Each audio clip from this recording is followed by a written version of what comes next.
Presiden Republik Indonesia Joko Widodo meresmikan rehabilitasi, renovasi, dan pembangunan 18 venue PON 21 di Stadion Haji di Murtala pada Aceh siang tadi. Ke-18 venue PON yang diresmikan tersebut menelan biaya sebesar 811 miliar rupiah yang tersebar di Kota Banda Aceh, Kabupaten Aceh Besar, Pidi, dan Aceh Tengah.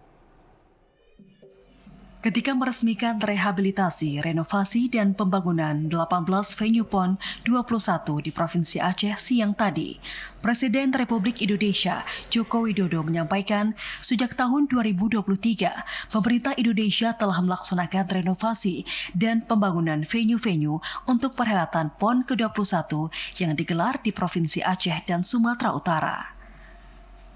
Provinsi Aceh tersedia 18 venue PON yang telah dibangun dan direnovasi dengan menelan anggaran sebesar 811 miliar rupiah. Ke-18 venue tersebut tersebar di Kota Banda Aceh, Kabupaten Aceh Besar, Pidi, dan Aceh Tengah. Jokowi berpesan setelah mampu membangun venue yang bagus ini, tugas selanjutnya pemerintah Provinsi Aceh dan Kabupaten Kota agar dapat menjaga, merawat, dan memanfaatkan venue ini sebaik-baiknya. Jokowi tidak ingin setelah PON usai, fasilitas yang telah dibangun dengan biaya yang sangat besar menjadi tidak terawat dan akhirnya rusak seperti venue PON sebelumnya. Jokowi meminta kepada PJ Gubernur Aceh, Bupati, dan Wali Kota mengelola pemanfaatan fasilitas ini secara profesional agar terpelihara dengan baik dan dapat dimanfaatkan dalam jangka waktu panjang hingga puluhan tahun ke depan. Di Provinsi Aceh ada 18 venue PON yang telah dibangun, direnovasi dengan biaya anggaran 811 miliar rupiah.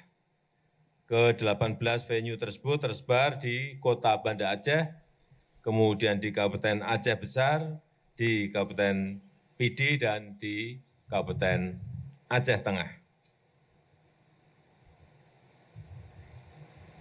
Setelah mampu membangun venue-venue yang bagus ini, tugas selanjutnya Bapak Ibu sekalian, terutama pemerintah daerah, provinsi, dan kota kabupaten agar menjaga, merawat, dan memanfaatkan venue ini sebaik-baiknya. Saya tidak ingin setelah PON usai, fasilitas yang telah dibangun dengan dana yang sangat besar tadi, 811 miliar rupiah, menjadi tidak terawat dan akhirnya rusak. Ini pengalaman dari PON-PON sebelumnya. Dalam kesempatan tersebut, Jokowi berharap untuk memanfaatkan venue-venue ini sebagai tempat penjaringan dan pembinaan bibit-bibit unggul di bidang olahraga dan sebagai tempat pelatihan para atlet Aceh guna meningkatkan prestasi dari cabang-cabang olahraga yang nantinya akan bertanding di tingkat nasional maupun internasional. Dari Banda Aceh, Teguh Ferry, TVRI Aceh melaporkan.